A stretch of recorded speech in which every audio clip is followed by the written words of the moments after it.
वसुधाचा स्वर्गवास होऊन नुकताच महिना झाला होता. अंतिम संस्कार होईपर्यंत थांबलेले पाहुणे मंडळी आपापल्या घरी गेली होती. मुलगा जर्मनीला जॉब करत असल्यामुळे तो लगेच निघून गेला. जाताना मुलगी म्हणाली, बाबा माझ्यासोबत चला ना काही दिवसांसाठी माझ्या घरी. परंतु महेशने नकार दिला. सगळेजण निघून गेल्यानंतर रात्री त्याला भयंकर शांतता जाणवू लागली. 45 वर्षांच्या सहजीवनात असं कधीच एकट्याने राहण्याची वेळ आली नव्हती. त्याला वसुधासोबत घालवलेले दिवस आठवू लागले. आपण कितीही चिडलो, रागावलो तरी ती नेहमी शांतच असायची. कधी भांडण, वाद झालेले सुद्धा आठवत नव्हतं. सर्वांच्या दृष्टीने आमची जोडी आदर्श होती, कारण वसुधा होतीच तशी, नेहमी हसत खेळत मिळून मिसळून राहणारी. महेशने कधी विचारही केला नव्हता की वसुधा आपल्याला असं सोडून जाईल. तुझ्याशिवाय कसं जगू मी? तुझ्याशिवाय आयुष्याची कधी कल्पनाच केली नाही. मला असं अर्ध्यावर का सोडून गेलीस? कसं जगू मी आता तुझ्याशिवाय? महेशला हुंदका आवरला नाही. त्याचं वसुधाशी लग्न झालं तेव्हा ती अगदी 22 वर्षांची, उच्च शिक्षित होती. लग्नानंतर तिला बँकेत मॅनेजरपदी नोकरी लागली आणि नोकरी आणि घर दोन्ही जबाबदाऱ्या व्यवस्थित पार पाडू लागली. 2 जुळी मुलं झाली, 1 मुलगा आणि 1 मुलगी. आणि आयुष्याला एक नवीन वळण मिळालं. पुढे मुलं चांगली शिकून नोकरीला लागली. मुलांची लग्न झाली आणि त्यांचा संसार सुरू झाला. आता वसुधा रिटायर्ड झाली होती. तिने ठरवलं होतं की रिटायर झाल्यावर दोघेच मस्त फिरायचं, एन्जॉय करायचं.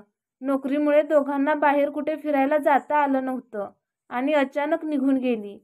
हृदयविकाराचा झटका आला आणि हॉस्पिटलला पोहोचण्याआधीच तिचा जीव गेला. महेशने डोळे पुसले आणि हातपाय धुवून कपाट उघडलं. त्याला हवा असलेला शर्ट दिसला नाही म्हणून कपाटाच्या वरच्या कप्प्यात हात घातला तर एक डायरी खाली पडली. त्याने ती डायरी उचलली आणि उघडून वाचू लागला. लग्नाला फक्त महिनाच झालाय. सासरचं वातावरण खूप विचित्र आहे. घरात सारखी भांडणं होतात आणि भावाभावांचं पण जास्त पटत नाही. सासू सासरे सारखे भांडत असतात. नवऱ्याचा स्वभाव तसा चांगला आहे पण स्वतःचंच खरं म्हणणारा. एकदा दोनदा माझी बाजू समजावून पाहिलं पण तो आपला ऐकणारा नाही हे समजलं आणि त्यामुळे नवरा म्हणेल तेच खरं असं म्हणून जगायचं ठरवलं. बरंच काही लिहिलं होतं. महेश पानं पलटवत होता. आमच्या लग्नाचा आज पहिला वाढदिवस. ह्यांना म्हटलं आज मस्त बाहेर फिरायला जाऊ, सिनेमा बघू आणि बाहेरच जेवण करू. तर म्हणाले हे सगळं मला नाही आवडत. तुला जायचं असेल तर चल, तुला सोडतो हॉटेलजवळ, तू खा. हे काय बोलणं झालं का? मला काय एकटीला बाहेर खायची हौस होती का? मैत्रिणींचा फोन आल्यावर सांगायच्या. लग्नाच्या वाढदिवसाला खूप मज्जा केली, बाहेर फिरायला गेलो, नवऱ्याने छान गिफ्ट दिलं. हेवा वाटायचा त्यांचा, कारण माझ्या नवऱ्याला हे सगळं आवडत नव्हतं. मी काहीही बोलले तरी पटायचं नाही. त्यांचं म्हणणं एकच असायचं, बायकोला गिफ्ट दिलं, बाहेर फिरायला नेलं, डिनरला नेलं म्हणजे बायकोवर खूप प्रेम आहे असं काही नसतं. खूप प्रेम आहे असा जगाला देखावा करायची काय गरज? तेव्हापासून फिरायला जाऊया असं म्हणायचं बंद केलं. एकदा माझ्याकडे आई आलेली. आमच्या गप्पाटप्पा सुरू होत्या. मुलांनी इकडे तिकडे पसारा केलेला. हे ऑफिसवरून आले. पसारा पाहून यांचं डोकं तापलं. माझ्यावर चिडले. मी म्हटलं करते हो साब, जरा थांबा थोडा वेळ. पण माहीत नाही काय इगो हर्ट झाला ते. लगेच अंगावर धावून आले. माझ्यावर हात उचलला. हे सगळं बघून आईच्या डोळ्यात पाणी आलं. मलाही खूप वाईट वाटलं. खूप राग आला होता. हे सगळं सोडून निघून जावं असं वाटलेलं, परंतु विचार केला, जाऊ दे, नवऱ्याचा राग उतरला की नीट बोलतील. पण कुठलं काय, आपण चुकीचं वागलोय, बायकोचं मन दुखावलंय याचं नवऱ्याला जराही पश्चाताप झाला नाही. सगळं विसरून गेले, परंतु मी ते सगळं विसरू शकले नाही. मनाच्या एका कोपऱ्यात बंद करून ठेवलं. पुन्हा कधी ठेच लागली की तो मनाचा कप्पा उघडून बघते, तेव्हा फार त्रास होतो. आज मी वॉल डेकोरेशनचं सामान आणलेलं तर किती ओरडले. प्रत्येक गोष्ट ह्यांच्याच मनाप्रमाणे व्हायला हवी. कोणतंही गरजेचं सामान घ्यायचं म्हटलं की त्यावरून लेक्चर देणार, तुला वापरायची अक्कल नाही वगैरे. माझ्या आवडीचं काही खरेदी केलं तर त्यात पण खोट काढणारच. तुझा चॉईस खराब आहे, व्यवहार ज्ञान नाही, तुला फसवलं एवढं बोलायचे की असं वाटायचं कशाला आणलं उगीच. त्यानंतर पुन्हा मात्र स्वतः काहीच खरेदी केली नाही. महेश पानं उलटत गेला. प्रत्येक पानावर तक्रारींचा सूर होता. त्याला खूप वाईट वाटलं. वसुधा इतकी दुःखी आहे हे आपल्याला कधी कळलंच नाही. तिच्या मनात एवढं सगळं असूनही आपल्याशी किती चांगलं वागायची. त्यानं शेवटचं पान पलटावलं. आज डावा हात जड वाटतोय, पण ह्यांना सांगून काय उपयोग. दवाखान्यात चला म्हटलं तर माझ्यावरच ओरडतील. त्यापेक्षा कामाला सुट्टी घेऊन माझी मीच जाऊन येते. तसंही यांना ऑफिसच्या कामासाठी बाहेर जायचं आहे. काल मैत्रिणीला घेऊन दवाखान्यात जाऊन आले. डॉक्टरांनी सर्व टेस्ट केल्या. ECG काढला, त्यात प्रॉब्लेम निघाला. एन्जिओग्राफी करायला सांगितलं. ह्यांना फोन केला. म्हणाले जे काही करायला सांगितलंय ते करून घे. एन्जिओग्राफी केली. 90% ब्लॉकेज निघालं. ताबडतोब ओपन हार्ट सर्जरी करायला डॉक्टरांनी सांगितलं. घरी आल्यावर ह्यांना सांगायचं ठरवलं. हे बाहेरून आलेले. डॉक्टरांनी घ्यायला सांगितलेलं औषध आणायला विसरले होते.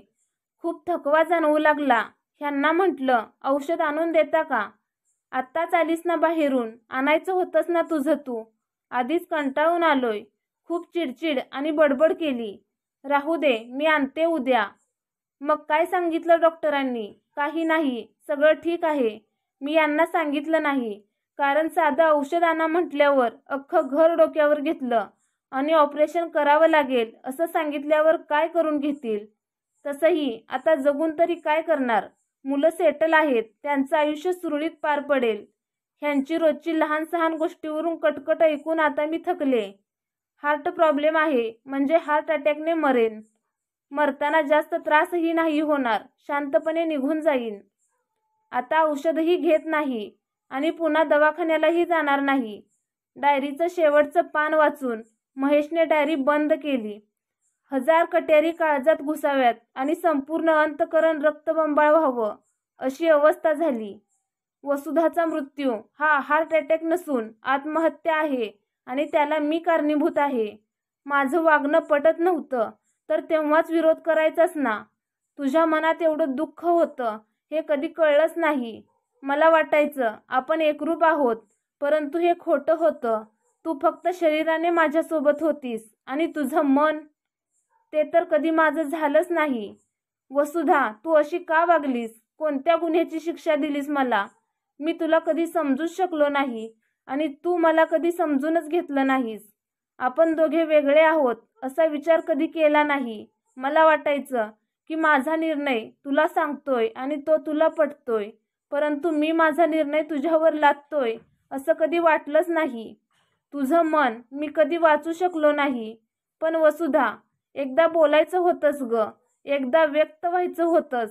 भांडलो असतो कदाचित, पण कदाचित मला तुझं म्हणणं पटलंही असतं. नसतं पटलं तर निदान मला ही अपराधीपणाची भावना घेऊन जगावं तरी लागलं नसतं. मला कधी हे जाणवलं नाही ग की तुझंही काही स्वप्न असतील. तुझं दुःख मला कधी कळलंच नाही. मला वेळीच समजलं असतं तर तू आज माझ्यासोबत असतीस. मला माफ कर वसुधा. मित्रांनो, प्रत्येक नवऱ्याने वेळीच आपल्या बायकोच्या भावना समजून घेतल्या पाहिजेत, कारण वेळ निघून गेल्यावर पश्चाताप करून काहीच उपयोग होणार नाही. महेशने जर वेळीच वसुधाला समजून घेतलं असतं तर आज वसुधा महेशला सोडून गेली नसती. मित्रांनो, कशी वाटली कथा. छान होती ना. मग वाट कसली बघताय. व्हिडिओला लाईक करा, शेअर करा आणि माझ्या चॅनेलला सबस्क्राईब करायला विसरू नका. धन्यवाद.